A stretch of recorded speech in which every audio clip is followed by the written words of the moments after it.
जय हिंद सभी फौजी पेंशनर बंधु। मुझे उम्मीद है आपका पेंशन लगातार आ रहा होगा और आते रहना भी चाहिए, क्योंकि इसके लिए आपने अपने जीवन कुर्बान किया है। आज का दिन हम सबों के लिए बड़ा ही खुशखबरी लेके आया, ओआरओपी का धमाका। और आप इस श्रृंखला को निरंतर देख रहे हैं, मुझे यह पता लग रहा है बहुत ही अच्छा रिस्पॉन्स मिल रहा। आज ओआरओपी 3 के धमाका में ही मैं एक नया लेके आया हूं, जो सर्कुलर आप सबों ने अभी तक जान चुका होगा कि 555 ओआरओपी 1 लेके आया था, 666 ओआरओपी 2 लेके आया था और ओआरओपी 3 लेकर आया 677 नाम का, जो कि लागू हुआ है 6 सितंबर को। बड़ा ही जल्दी ये सब हो रहे हैं। तो आइए हम सबसे पहले आपको सर्कुलर के बारे में ही थोड़ा सा दिखा दें कि आखिर ये सर्कुलर होता क्या है, किस लिए होता है। तो यह आप जान लीजिए, यह सर्कुलर जो है हमारे उन फाइनेंशियल अधिकारी के लिए, आप यहां देखेंगे कि यह सबसे पहले जो कॉपी किया गया है आरबीआई को किया गया है, यानी कि आरबीआई के अधीनस्थ जो भी ऑफिस है उनको गाइड कर सकें कि आगे की कार्रवाई क्या है। तो आगे की कार्रवाई सिंपल है, पेमेंट करना है उस बढ़े हुए दर पर।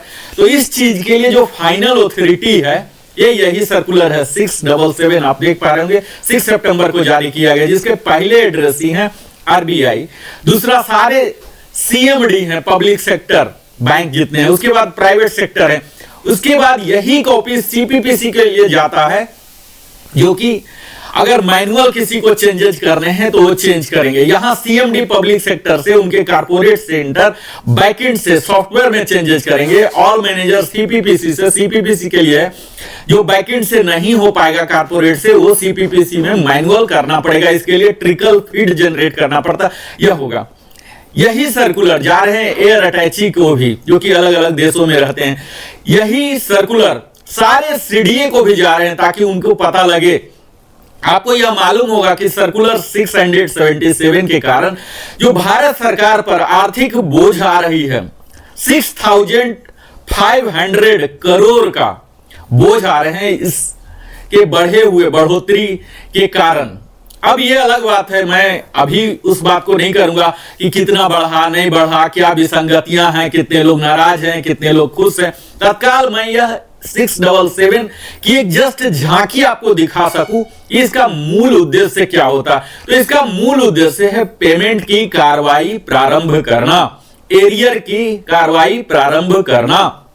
तो हम सब जान रहे हैं कि यह ओआरओपी 3 जो है लागू हुआ है 1 जुलाई 2024 से, यानी कि जुलाई महीना और अगस्त महीना 2 ही महीने हुए हैं।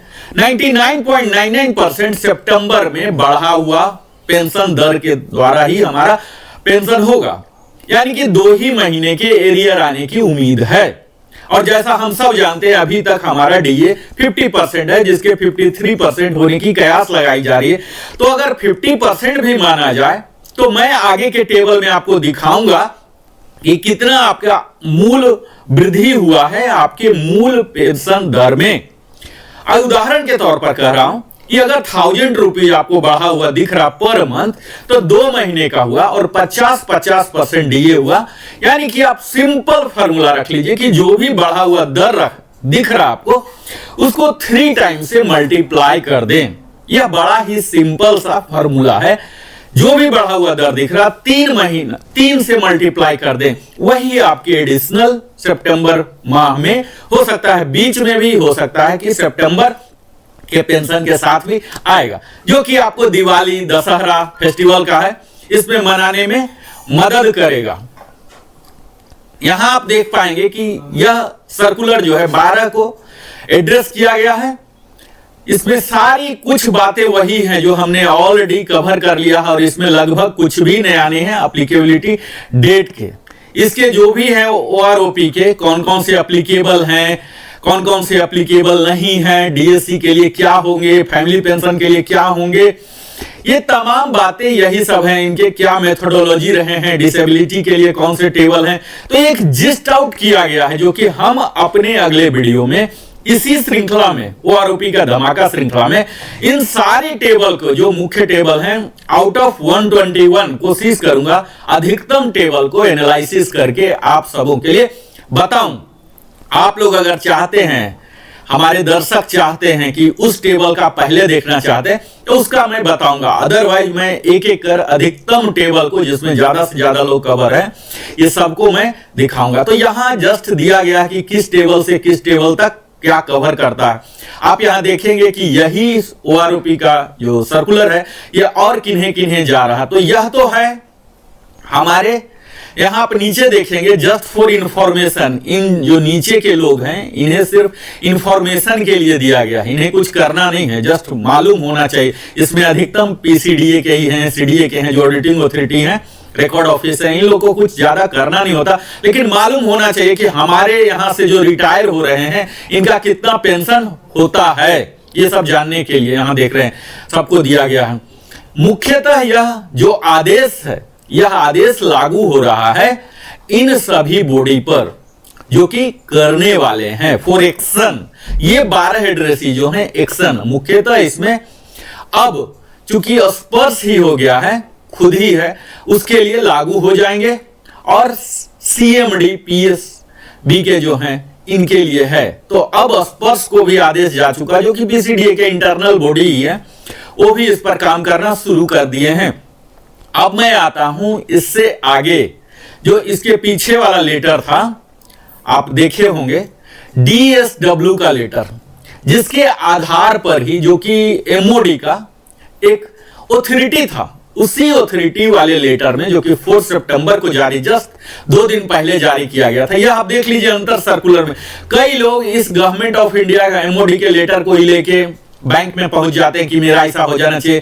यहां एक बारीकी सी चीज को देखना है कि ये देखिए 2 किसका है, chief of the defence staff, chief of the army staff, chief of the navy staff, chief of the air staff, यानी कि ये MOD का जो लेटर है इंटरनल लेटर है, इसमें कोई एक्सटर्नल बॉडी नहीं है, कोई भी पेमेंट इसके आधार पर नहीं किया जा सकता। ये उन्हें दिखाया जा रहा, बताया जा रहा है, एक आदेश MOD ने जारी कर दिया जो कि यह टेबल या यह लेटर को, पेंशन पॉलिसी लेटर, उन सबों के ही रिप्रेजेंटेटिव के द्वारा, इन लोग के ही वेटिंग के बाद ही ये बना है।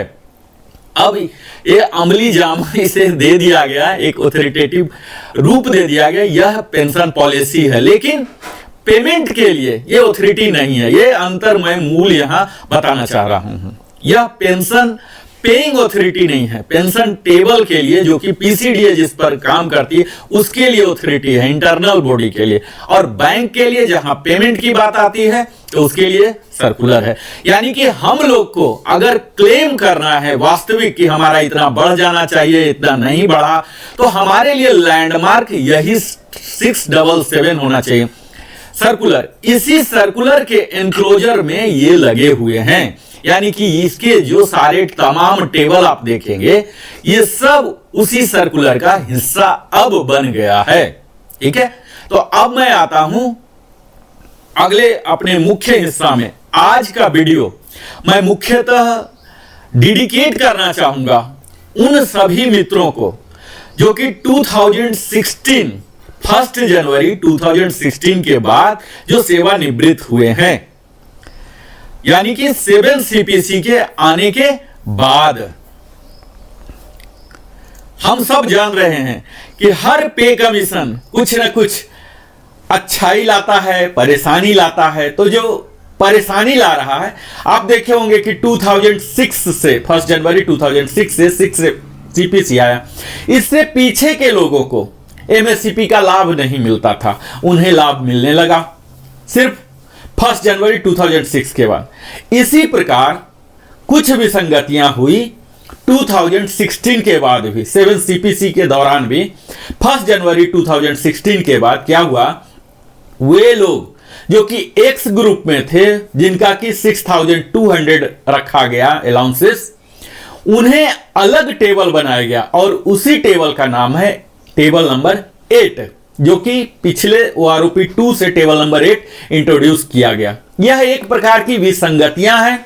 जब OROP है तो टेबल नंबर 8 नाम का चीज एग्जिस्ट ही नहीं होना चाहिए था। इस टेबल नंबर 8 को वहीं मर्ज हो जाना चाहिए था टेबल नंबर 7। खैर, ये बाद की बात है, इस पर हम बाद में बात करेंगे कि क्या विसंगतियां हैं, क्या समाधान है, क्या हमारे पास लीगल रिकोर्सेस हैं, क्या हमें करना है। तत्काल मैं एक जस्ट रिकैप करके दिखाऊंगा और मूलतः इस वीडियो को मैं केंद्रित रखना चाहूंगा टेबल नंबर 8 पर, जहां की पूरे रैंक वाइज मैं यह दिखाने का प्रयास करूंगा कि OROP 2 में उन्हें क्या मिल रहा था, OROP 3 में क्या मिलेगा और मुख्य अंतर क्या है, कहां निगेटिव है, कहां कोई एनोमली है। इस पर मैं अपना वीडियो केंद्रित रखना चाहूंगा। इससे पहले जस्ट 2 मिनट में क्विक रिकैप कर लूं। मैं हर वीडियो में बताते रहा हूं OROP के बारे में, माइलस्टोन के बारे में, इसके सैरियल बेनिफिट्स के बारे में। अभी तक जो नहीं देख पाए होंगे ये समझ पाएंगे कि कैसे यह काम करता है। यहां हमने पूरे सर्कुलर के बारे में आपको बताया, जो ये है OROP 3 का OROP 3 में हमने देखा कि क्या क्या माइलस्टोन किया, आपको मैंने दिखाया भी, सारे लेटर भी दिखाया, सर्कुलर भी पास हो गया। चार्जिंग अब एरियर पेमेंट होगा, इसके बारे में भी हमने बात कर लिया। हर 5 साल पर आता है, ये सब हमने बात कर लिया। ये कहां कहां लागू होगा ये भी हमने सर्कुलर को दिखा लिया, राइट। यहां डिसेबिलिटी के लिए होंगे, स्पेशल होंगे, army, navy, air force, DSC, territorial army, retired, discharge, invalidate, died, ये सब के लिए होंगे। यहां किसी का निगेटिव ग्रोथ अगर है भी तो डिसएडवांटेज में रिवीजन नहीं होगा। यहां आप देख पाएंगे सारे एप्लीकेबिलिटी को मैंने लिया है, और जो नॉन एप्लीकेबिलिटी हैं, स्पेशली जो अपने मर्जी से गए हैं, प्रीमैच्योर वाले हैं, एक्सग्रेसिया वाले हैं, रिजर्विस्ट हैं, इन सबों को नॉन एप्लीकेबल। इसके मेथोडोलॉजी जो है, इसमें रैंक, ग्रुप, क्वालिफाइंग सर्विस है, इसके कई एनोमली यहीं से शुरू हो जाते हैं। कई लोगों का कोई रिवीजन ही नहीं है। तो यहां तक हमने कॉमन बातें लगभग हर बार हम बोल रहे हैं आप सबों को। अगर आपने अभी तक हमारे चैनल को सब्सक्राइब नहीं किया तो अवश्य ही सब्सक्राइब कर लें, जिससे कि हमारा भी मनोबल बढ़ता है और भी बेहतर वीडियो बनाने का, और हमें उत्साह जगता है। तो आप अवश्य ही सब्सक्राइब कर लें, लाइक करें, कमेंट करें, अपने सगे संबंधियों के साथ साझा भी करें, और पुश कर दें बेल आइकन को, ताकि हमारे द्वारा बनाई हुई सारी वीडियो का नोटिफिकेशन आपको मिले और आप देख सकें। अभी तक हमने टेबल 7 का खूब विस्तार में बात कर चुका है। अगर आपने नहीं देखा होगा तो आप वहां जाके देख ले, जहां की सिपाही, इक्विवेलेंट, हर रैंक को हमने डिटेल्ड में लिया, कहां निगेटिव ग्रोथ है, कहां पॉजिटिव ग्रोथ है। यहां देखिए ऑनरी नायक के लिए है, यहां नायक एंड इक्विवेलेंट के लिए है, यहां ऑनरी हवलदार के लिए है, यहां हवलदार एंड इक्विवेलेंट के लिए, जिसे बैकबोन माना जाता है। यहां आप देख पा रहे होंगे कि एक्स ग्रुप का कितना निगेटिव ग्रोथ है। हालांकि वाई ग्रुप में यहां देखा जा रहा है कि कहीं निगेटिव ग्रोथ नहीं है, कुछ न कुछ उन्हें दिया गया है। यह एक कॉमन सी बात उभर रही है। और 20 और उससे ऊपर वाले को निगेटिव ग्रोथ नहीं है। यहां पर बहुत ही अच्छा सिंबल दिख रहा। ऑनरी सूबेदार के, ऑनरी नायब सूबेदार के साथ भी यही चीज हुआ है जो नायब सूबेदार के साथ हुआ है। यहां सबसे अलग चीज आपको जो दिखेगा, यह नायब सूबेदार के साथ भी आप देख लीजिए, सब निगेटिव ग्रोथ ही है।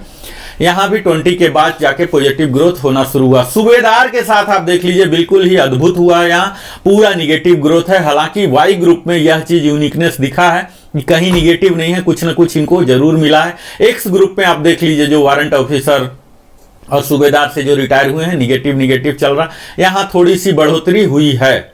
यहाँ वाई ग्रुप में एज इट इज निगेटिव बहुत ही कम है, पॉजिटिव दिख रहे हैं। तो सूबेदार रैंक के साथ थोड़ी सी न्यायपूर्ण नहीं की गई है। यहाँ सूबेदार मेजर देख रहे होंगे, सूबेदार मेजर में भी यहाँ इनको निगेटिव ग्रोथ दिख रहा और फिर बाद में पॉजिटिव ग्रोथ हुआ है। यहाँ आप देख लीजिए कि हम इनके जो ऑनरी रैंक हैं, ऑनरी रैंक में भी शुरू में तो निगेटिव ही है, जो कि कोई होते नहीं इस लेंथ में। जहां से रिटायर होना शुरू करते हैं, यहां से थोड़ी सी बढ़ोतरी इनको मिली है, और अंतिम में जो 33 एंड एबव, 32 एंड एबव, इनको तो काफी अच्छा इजाफा मिला है। यहां आप देख पाएंगे।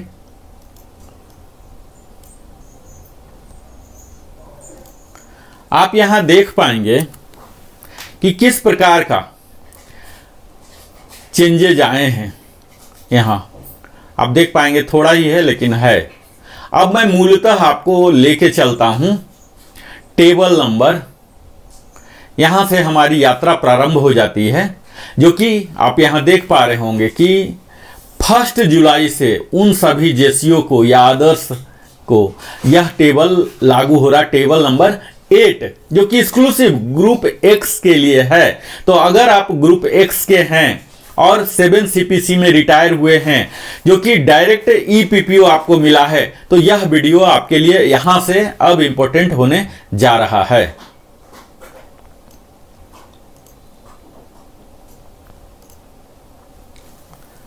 यहां देख लीजिए कि जो 7 CPC में रिटायर होने वाले जो सिपाही एंड इक्विवेलेंट हैं 6 महीने से हैं, तो इनका 1300 डिफरेंस आया है। काफी अच्छा, यहां पूरा टेबल 8 में काफी अच्छा इजाफा है। यहां आप देख पाएंगे इस टेबल, पहला टेबल जो 10 साल से कम वाले हैं जो मेडिकल बोर्ड आउट होते हैं, इसी कैटेगरी में ये लोग रहेंगे। यहां बड़े ही कम ही होते हैं, इसलिए मैं ज्यादा ये नहीं दे रहा हूं ध्यान। आप यहां देखें कि किस प्रकार थोड़ी सी बढ़ोतरी हो रही है। लेकिन यहीं आप जब क्वालिफाइंग सर्विस ज़्यादा बढ़ रहे हैं, जो सिपाही रैंक का यूजुअली नेवी में 15 ईयर्स में जाते हैं 225 हो रहे हैं, और उसके बाद एक बढ़ोतरी अच्छा खासा है 20 ईयर्स पर जो सिपाही रैंक में ही है। हालांकि ऐसा बहुत ही कम होगा, फिर भी 20 ईयर्स में 1050 का बढ़ावा हो रहा। और 20 के ऊपर वाला जो कि बिल्कुल नगण्य ही मात्रा में होंगे ऐसा, तो 2009 का डिफरेंस हो रहे हैं। अगला रैंक है ऑनरी नायक। ऑनरी नायक में भी आप देख पाएंगे कि 6 मंथ्स के लिए 1300 हैं। इसके बाद सब में कुछ कुछ बढ़ोतरी हो रही है, पॉजिटिव ग्रोथ है टेबल नंबर 8 में। इसके बाद आप पिछले टेबल की तरह ही देखेंगे, कहीं निगेटिव है कहीं पॉजिटिव है। 20 के बाद 20 में 1050 हो रहे हैं, ग्रोथ अच्छा खासा है। आप अगर इस ब्रैकेट में फॉल हो रहे हैं तो मुझे आपसे आग्रह यही है कि आप इस टेबल का स्नैपशॉट ले लें, ताकि आप खूब आराम से अपने क्वालिफाइंग सर्विस में क्या रेट आ रहा है यह देख लें। क्वालिफाइंग सर्विस हर वीडियो में मैं बताता हूं कि यहाँ राउंडिंग ऑफ किया गया है 6-6 महीने के स्लॉट में, लेकिन कोई जरूरी नहीं होता कि 6-6 महीने में ही आप आएंगे।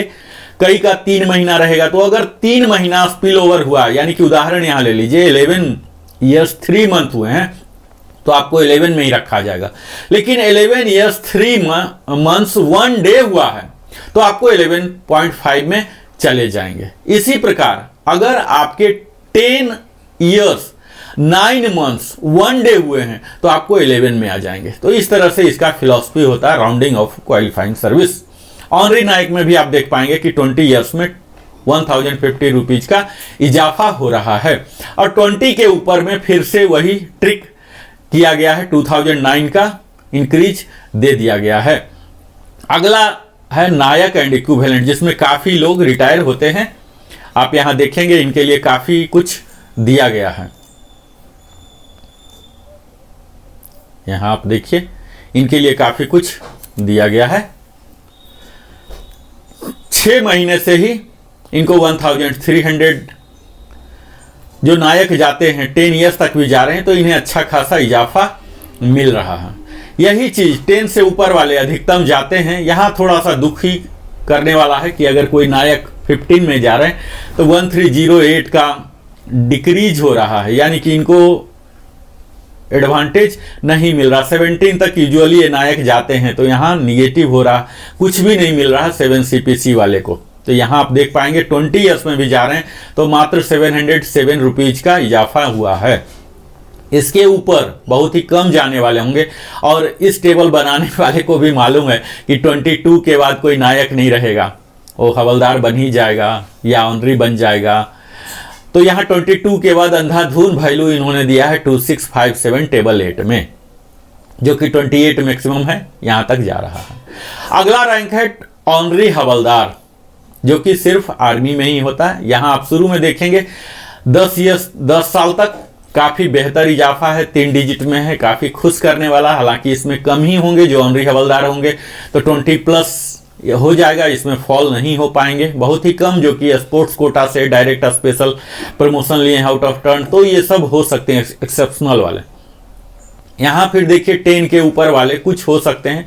यहाँ जो जाने वाली ब्रैकेट है 15, 16, 17, यहाँ सब निगेटिव ग्रोथ है, और 20 ईयर्स में कुछ हो सकते हैं, तो 707 है। यानी कि ले दे के आप कह सकते हैं कि जो जाने वाला ब्रैकेट है इसमें कोई बहुत ज्यादा लाभ देने वाला नहीं है। जहां तक लाभ दिख रहा है इस टेबल में, उस ब्रैकेट में जाने वाले लोग नहीं होंगे। यहाँ फिर ऑनरी हवलदार रैंक लेके कोई जाने वाले अगर हैं तो यहाँ देख लीजिए 831 है, और उसके बाद 22 ईयर्स के बाद 2657 काफ़ी अच्छा इजाफा हुआ है।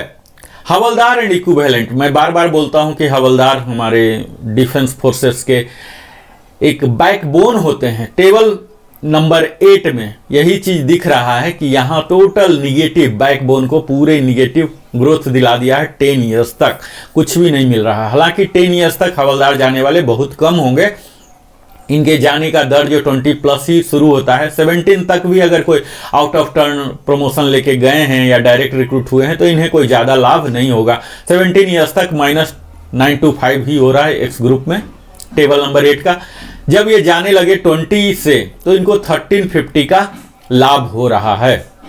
यही चीज जो टेबल नंबर 7 है, टेबल नंबर 7 में 2525 का इजाफा हुआ है, लेकिन इस 28635 से नीचे ही है। मैं अगला वीडियो बना रहा हूं जिसमें कि टेबल नंबर 8 का ही कंपैरिजन करके दिखाऊंगा, टेबल नंबर 8 और टेबल नंबर 7। यहां आप देख लीजिए मित्रों कि विसंगतियां का मुख्य कारण यहां ओआरओपी में यह भी हो रहा।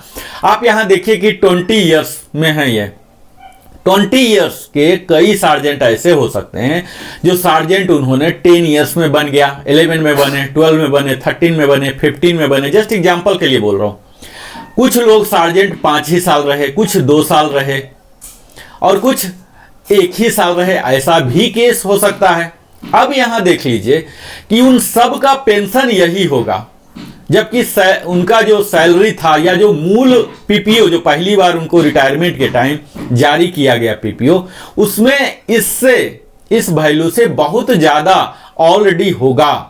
तो यहां जो डिफरेंस मैं दिखा रहा हूं ये हर लोगों के लिए वास्तविक डिफरेंस नहीं है। ये डिफरेंस आपको आंख बंद करके नहीं कर लेना है।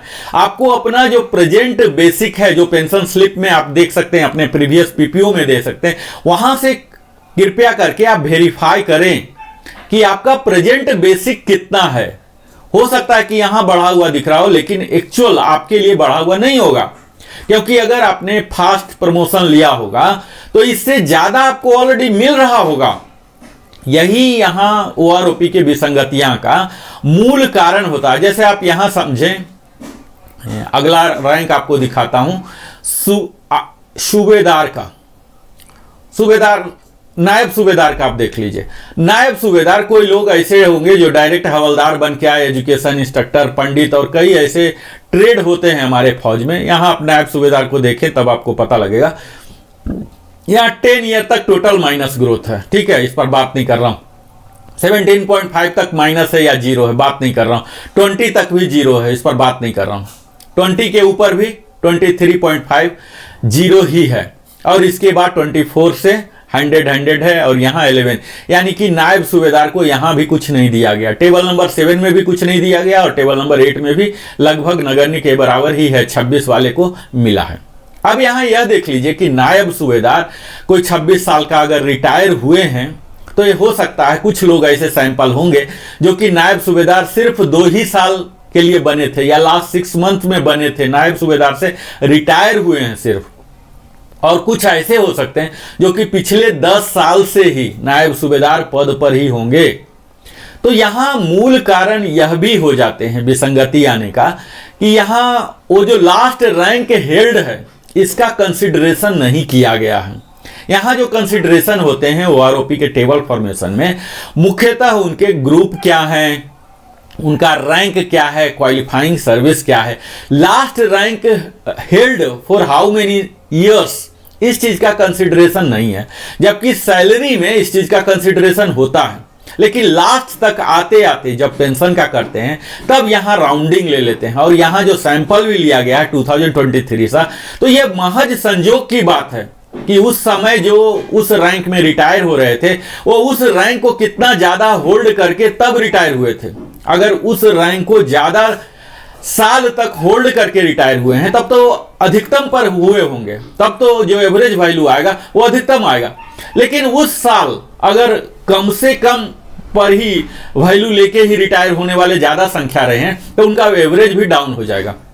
और यही कारण है निगेटिव ग्रोथ या जीरो होने का। अब किस साल कितने ज्यादा रिटायर हो रहे हैं ज्यादा वैल्यू लेके, ये तो 20 साल 25 साल पीछे जाना पड़ेगा, इतिहास को देखना पड़ेगा कि उस समय गवर्नमेंट की जरूरत क्या थी, कितने उन्होंने इनफ्लो लिया था, उसके हिसाब से आउटफ्लो होगा। या फिर मार्केट में देखना पड़ेगा कि मार्केट में अभी फौजियों का डिमांड कितना है, इसके अनुसार से आउटफ्लो होते हैं। तो ये सब कई फैक्टर है। तत्काल इस टेबल बनाने में इस चीज को नजरअंदाज किया गया है कि वो लास्ट रैंक हेल्ड कितने हैं। हालांकि इसमें कुछ लोगों को लाभ भी होगा, जो लास्ट में ही बिल्कुल बने हैं उन्हें भी उच्चतम मिल जाता है, लेकिन जो बहुत पहले ही उस रैंक को हेल्ड करके रखे नायब सूबेदार 8 साल 10 साल से हैं, तब उनको यहाँ एडवांटेज नहीं मिलता है, निगेटिव ग्रोथ चला जाता है या इनइफेक्टेड हो जाता है। तो यहाँ कोई ना कोई हमारी अथॉरिटी को इस तरह का फॉर्मुलेट करना चाहिए जिससे कि यह चीज हो कि सबको लाभ हो और एक रेशनलाइज तरीके से हो। ऐसा नहीं हो कि किसी को मिल गया और किसी को नहीं मिला, सबको मिलना चाहिए। इस तरह का कोई फार्मूला उन्हें डिराइव करना चाहिए। हमारा तो सजेशन यही है कि जो पैरामीटर्स अभी लिए गए हैं, जो इंडेक्स लिए गए हैं, इस इंडेक्स में रैंक हेल्ड को भी इंक्लूड किया जाए। मिनिमम उस रैंक का इतना बढ़ोतरी हो, यानी कि सिंपल सी बात है कि 3-3% तो बढ़ ही रहे हैं, तो 3-3% हर साल बढ़ रहे हैं, तो 5 साल में है तो 15%, तो 7.5% तो मिनिमम सब में बढ़ोतरी होना ही चाहिए। तो ये फार्मूला लेके चलें तो शायद इतनी विसंगतियां ना हो। सूबेदार रैंक का यहां भी देख लीजिए, जैसा टेबल 7 में हमने देखा, यही चीज क्लियर दिख रहा कि 10 साल तक बिल्कुल निगेटिव ग्रोथ, इतना ज्यादा निगेटिव ग्रोथ दिख रहा है। यानी इनको टेबल बनाने वाले को कोई डाटा ही नहीं मिला और ये सब पूरा निगेटिव लेके बैठे हुए हैं। यहां देख लीजिए 0 पर आके रुके हैं और फिर थोड़ा सा मिलना शुरू हुआ 26 के बाद ही यूजुअली सूबेदार वारंट अफसर जो होंगे वो जाना शुरू करते हैं। तो यहां पर थोड़ी सी उनको फायदा हो रहा है, 26.5 में ज्यादा फायदा हो रहा है, चूंकि ऐसे यहाँ केस मिले होंगे इनको सैंपलिंग में कि 26.5 साल वाले जो जा रहे होंगे, इनको काफी हायर रैंक में, सूबेदार रैंक में ज्यादा समय तक 4 साल 5 साल 8 साल रह के किए होंगे, तो इन्हें हायर बेसिक पर जाने वाला सैंपल मिला है, तो इसलिए यहां पर इजाफा हुआ। और वही 27 पर जाने वाले जो नॉर्मल गए होंगे यहां नहीं मिला। तो ये किस तरह का इनको सैंपलिंग मिला है उस साल, लास्ट रैंक हेल्ड जो ज्यादा सालों तक रहे हैं, अगर ऐसा सैंपल इन्हें मिला है उस साल यानी कि 2023, तो उनका बढ़ गया। यही इसके पीछे लॉजिक दिख रहा कि कहीं 0 हो रहा, जो कि ऐसा नहीं होना चाहिए।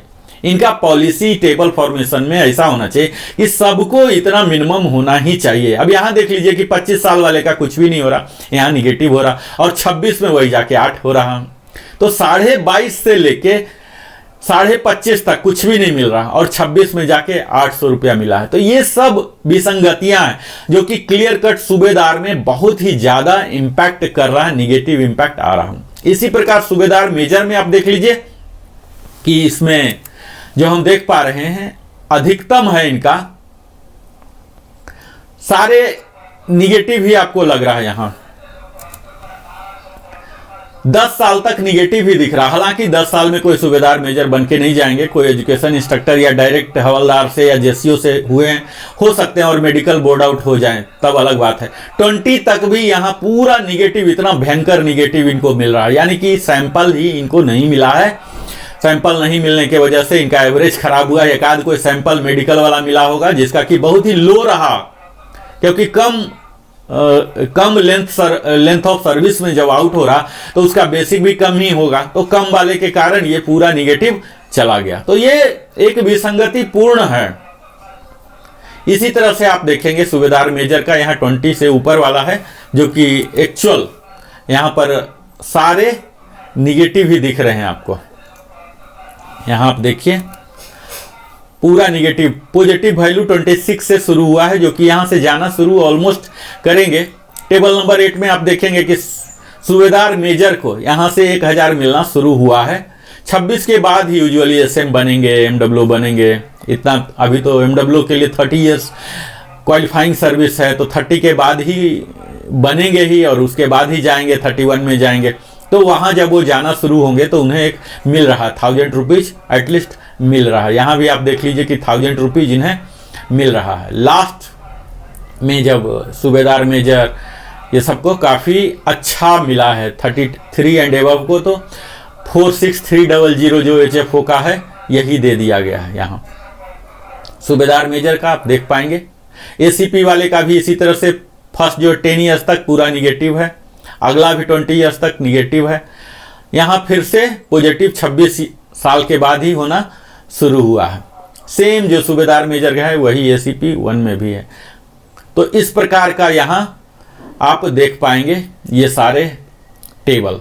अब आपने इसमें जिनको भी टेबल नंबर 8 में कोई डाउट है, कुछ पूछना है, कुछ बताना है, तो वो हमारे कमेंट सेक्शन का यूज करें। अगर आपको कोई अपने क्वालिफाइंग सर्विस का डाउट है तो आप पूछ सकते हैं।